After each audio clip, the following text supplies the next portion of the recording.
자세히 말씀을 드리겠습니다. 제가 아까 어디까지 말씀을 드렸는가 하면 같은 시설에서 같은 장소에서 수용생활을 마치고 난 사람이 또 그대로 보호감호시설로 가는 그까지를 말씀을 올렸습니다. 그렇게 되면 당연히 수용자 입장에서는 어제 살았는 감방 숫자가 101호인데 오늘 아침에 102호로 바꾸어서 나를 또 살린다면 당연히 그 사람 입장에서 이중처벌의 문제라는 논의가 나오겠죠. 그래서 종래에는 그러한 어떤 시설에서 똑같은 시설에 똑같이 처우를 받았기 때문에 똑같은 처우를 할 수밖에 없었기 때문에 이중처벌의 문제라는 게 분명히 존재를 했습니다. 하지만 그러한 어떤 이중처벌의 문제가 존재를 했었기 때문에 독일에서도 이게 연방헌법재판소에서 위헌 판결이 났고 제가 2012년 겨울에 이제 그 태결교도소라는 곳을 다녀왔습니다. 태결교도소 똑같았습니다. 같은 교도소 안에서 오른쪽이 만약에 수용시설이었으면 왼쪽이 이제 보호수용시설이었습니다. 그래서 같은 장소에서 같이 처벌을 받고 같은 그 장소에서 했기 때문에 이중처벌의 문제가 나왔고 그런 이중처벌 이제 제 논문에도 나와 있지만 그런 이중처벌을 해결하기 위해서 10가지 제안을 내세웠고 그 10가지 제안을 지키기 위해서 지금은 태결교도소 옆에 그 보호수용시설을 별도로 만들었습니다. 그래서 기존의 수용시설과는 전혀 별개의 수용시설에서 이 사람들에게 친사회적 처우를 통해서 보호에 대한 보호수용을 하고 있는 그러한 실정입니다.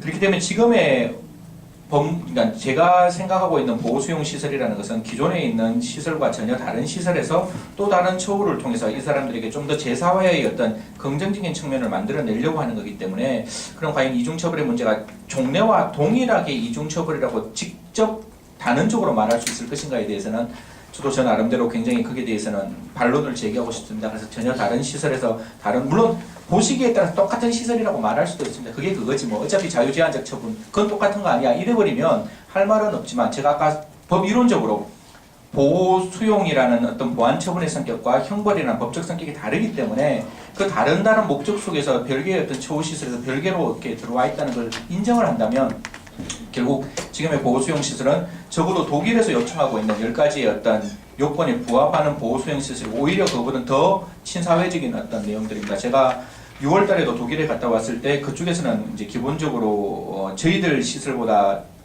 좋다고 말하기는 조금 저희들 이제 이게 시설이 지어져야 되는 과정이기 때문에 좋다고 말하기는 조금 그렇지만 적어도 저희들 갖고 있는 어떤 그 면접이라든가 그 다음에 최저임금의 보장이라든가 이런 쪽보다는 훨씬 더 열악한 그런 어떤 환경 속에서 보호수용시설에 있는 것을 확인했습니다. 여기까지가 이제 인권 침해에 대해서 이제 개선하고자 하는 제 생각이었고 지금 더더욱 인권위원회에 제가 요청드리고 싶은 가장 큰 내용들은 지금의 교정시설이 굉장히 잘 되어 있습니다. 잘 되어 있고 또한 여러 교정시설에 따라서 또한 일단 제사회의 처우 과정이 굉장히 잘 되어 있고 또 교정당국에서 최선을 다해서 노력을 하고는 있습니다. 그런데 이게 워낙 다양합니다. 동아일보 기사를 보셔도 아시겠지만 남부교도소, 서울 남부교도소의 수용시설하고 제가 다른 나쁜 곳은 일부러 제가 특정하지 않겠습니다. 그 교정시설하고는 너무나 다릅니다. 너무나 다르기 때문에 과연 남부교도소에서 그 수용자들이 제사회를 위해서 여러 가지 어떤 처우를 받는 거와 또 다른 어떤 교도소의 처우는 전혀 다른데 문제는 아까 제가 설명드렸다시피 이렇게 있는 상태에서 지금은 원래는 5년만 있어야 되는 사람들을 지금 이제 그 형량도 30년에서 50년, 15년에서 30년으로 올라갔고 원래 최장 30년에서 50년까지 올라갔기 때문에 부인할래야 부인할 수 없는 게 그 형벌 속에 보안처분적 성격이 분명히 들어와 있으면 그건 부인할 수 없는 것이고 그런 보안처분적 성격이 들어와 있는 그 형기 적어도 10년이라는 형기를 받았으면 적어도 1년 내지 2년, 3년 내지 4년은 보안형벌인데 그런 보안형벌적 성격을 어디에서 지금 받고 있는가 하면 다른 시설이 아닌 그 교정시설에서 똑같은 시설에서 받고 있다는 거죠. 오히려 수용자는 모르고 있는 거예요. 그냥 10년이라고 하는데 옛날에는 7년에서 7년 살고 나머지 3년 내지 4년은 보호수용시설로 가라고 이렇게 말해서 수용자 입장에서는 분명히 101호와 102호가 달랐지만 그래서 102호로 바뀐 걸 갖고 프로테스트, 즉 저항을 할 수 있었지만 지금은 그냥 하나의 곳에서 한 개로 판단한다는 거죠. 결국 옛날에는 나뉘어질 수 있는 걸 지금 하나의 형기로 판단해서 그 교정시설에서 그대로 수용생활을 하고 있다는 거죠. 과연 요 측면의 인권 침해는 반드시 그는 해결돼야 돼요. 보호수용이 안 들어온다 할지라도 지금에 있던 교정시설 속에서 그들이 보안형벌적 성격을 가지고 여전히 같은 교정시설에다 그들은 인식도 못하는 상태에서 그 교정시설에서 자기가 과거에 기초하고 있는 형량보다 더 많은 형량을 살고 있다는 걸 모르는 상태에서 과연 그 교정시설에서 갖고 있는 것이 과연 타당할 것이냐 그 인권침해적 성격을 어떻게 해결할 수 있을 것이냐 대한 논의에 대한 담론은 만들어 가야 될 것 같습니다. 그래서 이러한 보호수용법이 들어온다면 기존에 갖고 있던 그 보안 형벌적 성격을 이 보호수용 시설로 돌리고 형벌은 형벌답게 보안처분은 보안처분답게 그래서 오히려 수용자가 자기에 기초하고 있는 죄값에 상응하는 내용은 교정시설에서 하고 그들이 정말 재사회 위험이 있어서 좀 더 적극적인 재사회 방법이 요구되는 것은 결국 그 보호수용시설에서 좀 더 적극적으로 재사회를 해야 되지 않을까라는 생각을 가지고 있습니다.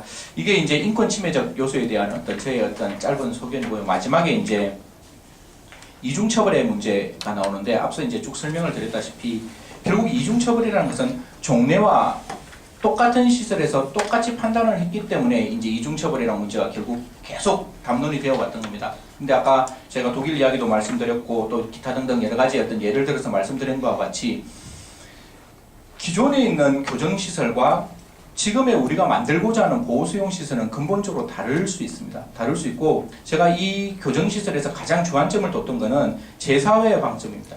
지금은 교정시설에서 아무리 자기가 재사회를 위해서 노력한다 할지라도 그 재사회 속에는 결국 응고적 성격이 없어질 수가 없습니다. 왜냐하면 그 사람은 이미 죄값을 갖고 있거든요.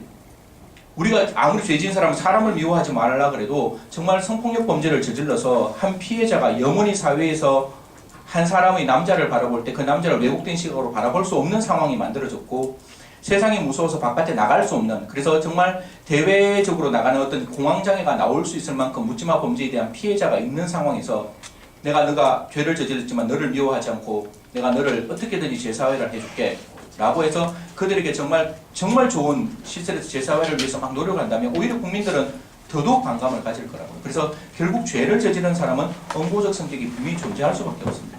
그러면 그들에게 가장 대표적인 게 이제 그러니까 우리가 흔히들 말해서 이제 정력에 이제 임한다 그래서 일정 기간 이제 그쪽에서 일을 하게 하는 그런 어떤 제도가 있는데 아무리 일을 열심히 해도 10년을 살아도 모이는 돈이 1, 200만 원도 안 됩니다. 그럼 10년을 살고 난 다음에 결국 사회에 나왔을 때 가장 큰 문제점이 뭔가 하면 이들이 사회에 자립 기반이 없다는 겁니다.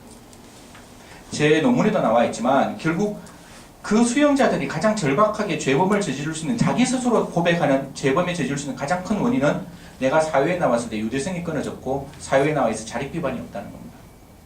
그런다면 적어도 교정시설 안에서는 그 죄값 때문에 그들에게 어떤 일을 시켰을 때 그 일이 죄값의 상응하는 어떤 원칙이기 때문에 더 이상 그들에게 그러니까 일정 비용을 줄 수 없다면 그들이 죄값을 치르고 나오고 난 다음에 이 보호수용시설은 그야말로 이 사람들의 재범을 위해서 그냥 사회적으로 약간의 어떤 그 자유박탈적 시설 속에서 그들을 머무르게 하는 거기 때문에 그들이 머물러 있는 그 자유박탈적 어떤 제한적 빼고는 전부 다 일반 사회와 동등해야 되고 그 일반 사회와 동등하다면 적어도 그들이 하는 어떤 근로에 대해서는 최저임금 이상을 보장해야 되지 않느냐라는 게 제 개인적인 생각이고 이 법안에도 들어와 있을 겁니다. 그래서 제가 지금까지 보호수용시설 속에서 머물러 있던 사람들을 평가하면 보통 4년, 한 3년에서 한 5년 사이에 보통 보호수용시설에 많이 머물러 있는데요.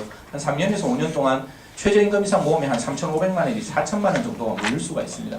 그러면 이들이 사회에 나왔을 때 이제 무엇이 가능한가 하면 자립기반도 가능하고 종래에는 그냥 교정시설에서 사실상 10년, 15년 동안 있었다고요. 그러면 그 교정시설에서는 분명히 아까 죄값이라는 게 있기 때문에 어떤 그 면회라든가 그 다음에 시설이라든가 이런 것들이 굉장히 이렇게 엄격한 요건하에서 이들에게 이제 친사회적인 처우가 만들어지는데 이 보호수용시설은 그와 전혀 다르게 이미 죄값을 치르고 나온 사람들이기 때문에 이들에 대해서는 뭐 면접이라든가 그 다음에 텔레비전을 본다든가 사회적으로 여러 가지 어떤 외부 통근을 한다든가 이런 점에서는 전혀 제한이 가해질 수가 없습니다. 그렇기 때문에 오히려 교정시설에서 15년 사는 것보다 교정시설에서 한 8년, 9년 살고 그리고 난 다음에 이 보호수용시설로 와서 여기서 예를 들어가 뭐 한 4년, 5년 살면서 오히려 가족들과 면회도 더 자유스럽게 되고 또한 어떤 가정생활도 뭐 흔히들 저희들이 부부관계라고 얘기하죠. 그 부인이 왔을 때 1박 2일 동안 뭐 2박 3일 동안 같이 그 부부생활도 할 수 있고 자녀들도 와서 그게 중국음 시설이 아니기 때문에 외부에서 봤을 때는 담장 정도만 존재하는 거지 안에 들어갔을 때는 전혀 그런 느낌이 들지 않는다면 아이들도 와서 아버지를 볼 수 있고 어머니를 볼 수 있고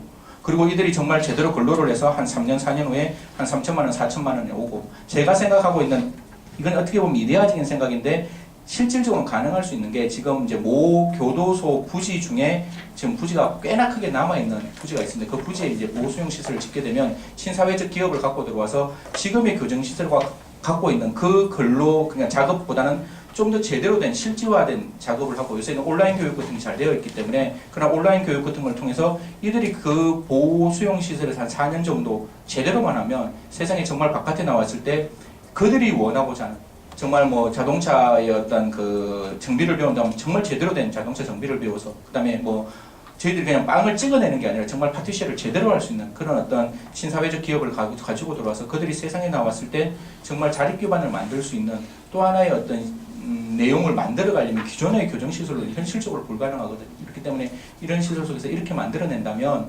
굉장히 이들이 좀 더 나은 사회적인 적응이 가능하지 않을까. 그래서 결국 이중처벌의 문제도 종래와 같은 101호에서 102호로 바꾸는 게 이중처벌의 문제가 있는 거지 전혀 다른 101호에서 전혀 다른 308호, 408호로 바꾸는 것은 이 또한 필요한 것이 아닌가라는 게 제 개인적인 생각입니다. 여기까지가 필요성과 그 다음에 이중처벌의 문제, 그 다음에 인권 침해적 문제에 대해서 이제 말씀을 드리는 거고요. 마지막에 이제 제가 이 보호수용 법안 이건 정말 제가 갖고 있는 제 마지막에 어떤 그 밑바닥에 있는 생각인데 이 보호수용 법안이 들어와야지만 현실적으로 사형이라는 제도가 집행되지 않을 수 있는 또 하나의 우리가 근거를 마련할 수가 있습니다. 이게 지금 흉악한 범죄자들이 결국 일정 형기를 살고 저희들은 가석방이라는 게 존재를 하기 때문에 세상에 나왔을 때 국민들 제가 백분 토론에서 가장 욕 얻어먹었던 게 그거거든요. 사형제도를 반대하면서 너는 도대체 왜 그런 생각을 가지게 되었느냐.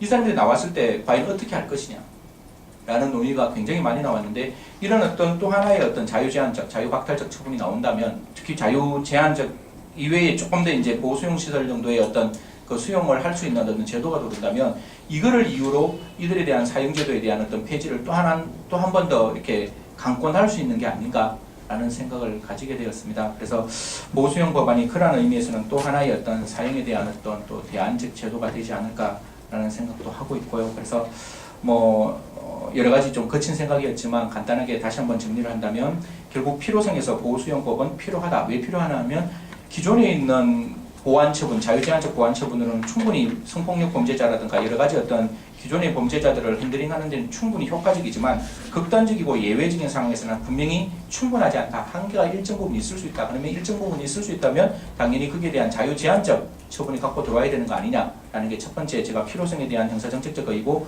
두 번째는 우리나라는 대륙국비를 취하고 있기 때문에 형벌과 보완처분은 전혀 별개의 성격에서 별개로 부과되고 있다. 고로 두 가지가 병용된다고 해서 우리 형법 이론적으로는 문제가 없다. 그 다음에 이중처벌의 문제 같은 경우에는 종래에는 같은 장소에서 같이 처벌했기 때문에 이중처벌이라는 것이 현실적으로 문제가 되었지만 그러한 이중처벌 문제가 지금에 있는 보호수용시설은 자유제한적 처분이라는 것, 자유박탈적 처분이라는 것 빼면 그러한 어떤 이중처벌의 문제를 충분히 해결하기 위해서 나왔고 이 이중 문제를 해결하고자 했던 독일보다 더 친사회적인 처우를 만들었기 때문에 그러한 어떤 시설은 전혀 별개의 시설이기 때문에 이중처벌의 문제도 해결했고 마지막 인권침해적 문제는 결국 인권침해라는 것은 과연 이 피고인을 수용자를 어떠한 형식으로 우리가 핸들링을 할 것인가의 문제인데 지금에 있는 교정시설에서의 어떤 수용자의 인권이 더더욱 침해가 받고 있다는 거죠. 왜냐하면 그 피고인 수용자는 전혀 모르고 있습니다. 자기가 그 10년 속에 3년이라는 거는 보완처분이고 그 7년이라는 거는 형벌인데 그걸 하나로 부과되어 있기 때문에 그 사람은 전혀 인식하지 못한 상태에서 그 교도소, 그 교정의 시설 속에서 여전히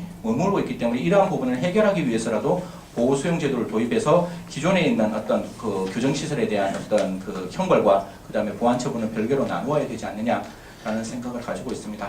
그런 의미에서 이제 그 인권 침해 문제도 지금에 있는 인권 침해를 조금 더 해결하기 위해서는 이게 필요하지 않느냐라는 생각을 가졌고, 네, 그 다음에 사형에 대한 어떤 또 하나의 어떤 대안적 성격으로 보호수용 법안이 좀 필요하지 않느냐라는 말씀을 드리면서 제 발표는 이상 마치도록 하겠습니다. 네, 고맙습니다. 감사합니다.